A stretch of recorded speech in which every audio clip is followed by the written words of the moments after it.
வணக்கம். இன்றைக்கி பிடி கொழுக்கட்டை எப்படி செய்கிறதுன்னு பார்த்துடலாம். அதுக்கு நான் மெஷர்மெண்ட் கப்பில் 1 கப்பு உடைச்ச பாசிப்பயிறு எடுத்து நல்லா அலசி அதை கொஞ்ச நேரம் நல்லா நேகாக வேக வச்சு எடுத்துட்டேன். ஓகே, இப்போ கருப்பு சர்க்கரை யூஸ் பண்ணுறேன். இது எல்லா 99லேயும் கிடைக்கும். அதுலேயும் மெஷர்மெண்ட் கப்பில் 1 கப்பு கருப்பு சர்க்கரை, அதாவது கருப்பு சீனி, மண்டை வெல்லம் எது வேணாலும் எடுத்துக்கலாம். அதில் ஒரு 1/4 கப்பு அளவுக்கு தண்ணி ஊற்றி தண்ணியை நல்லா அந்த கருப்பு சீனியை நல்லா கரைச்சிட்டு அதில் உள்ள கல், தூசி, துரும்பு இது எல்லாத்தையும் எடுத்துகிட்டு வடிகட்டி எடுத்து வச்சுக்கிறேன். ஓகே, ஸோ இதில் மோஸ்ட்லி சுத்தமாக தான் இருக்கும், பட் பார்த்து வடிகட்டி எடுத்து வச்சுக்கலாம். நெக்ஸ்ட்டு நான் இன்றைக்கி பாபாஸோட அரிசி மாவு தான் யூஸ் பண்ணியிருக்கேன். இது கொஞ்சம் விலை அதிகமாக தான் இருந்துச்சு கம்பேர்ட் டு அதர் அரிசி பிராண்டாக. இது கொஞ்சம் விலையாக தான் இருந்துச்சு. ஓகே, ஸோ இதுலேயும் மெஷர்மெண்ட் கப்பில் ஒரு 2 கப்பு அளவுக்கு நான் அளந்து எடுத்துக்கிறேன். ஸோ வேக வச்சுருந்த பாசி பேரையும் இதோடு நான் ஆட் பண்ணிவிட்டு தேவையான அளவுக்கு உப்பு, 1 கப்பு அளவுக்கு திருவிய தேங்காய் பூவையும் ஆட் பண்ணிக்கிறேன். கூடவே 1-2 டேபிள் ஸ்பூன் அளவுக்கு நெய் ஆட் பண்ணிக்கிறேன்.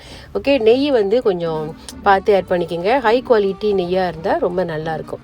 ஓகே, ஸோ இப்போ நம்ம கரைச்சி வச்சுருந்த சீனி பாகை, கருப்பு சீனி பாகை இதோட கொட்டி நல்லா கிளறிட்டு நல்லா கையில் பிடிக்கிற அளவுக்கு, கையில் ஒட்டாத அளவுக்கு நம்ம டோ ரெடி பண்ணி எடுத்து வச்சுட்டு கொஞ்ச நேரம் ஒரு 15 நிமிஷம் இது செட் சைட். ஓகே, அப்போ தான் அது நல்லா ஒன்றா கலந்துருக்கும்.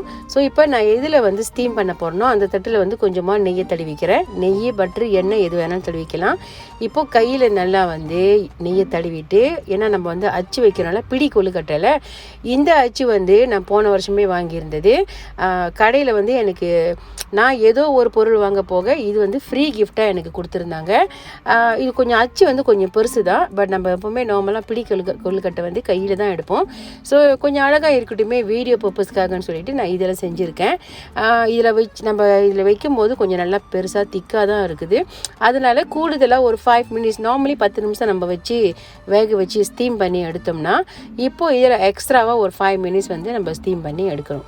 ஸோ இதெல்லாத்தையும் வச்சு நான் இட்லி பானையில் தான் இன்றைக்கி ஸ்டீம் பண்ண போகிறேன். அப்படியே எடுத்து வச்சு அந்த தட்டை ஒரு 10-15 நிமிஷம் ஸ்டீம் பண்ணி எடுத்துட வேண்டியதுதான்.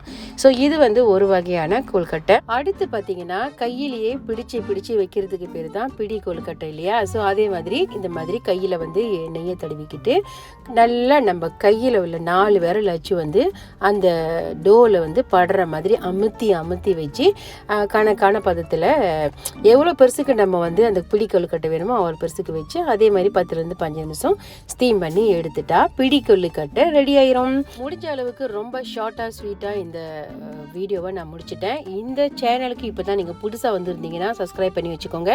டிக்டாக் ஃபாலோவர்ஸ் இப்போ தான் என்னோட வீடியோ உங்கள் கண்ணில் பட்டுருந்துச்சுன்னா நிறைய பேர்த்து கூட ஷேர் பண்ணிக்கோங்க, ஃபாலோ பண்ணி வச்சுக்கோங்க. இந்த மாதிரி நிறைய யூஸ்ஃபுல்லான வீடியோஸ் அடிக்கடி வரும்.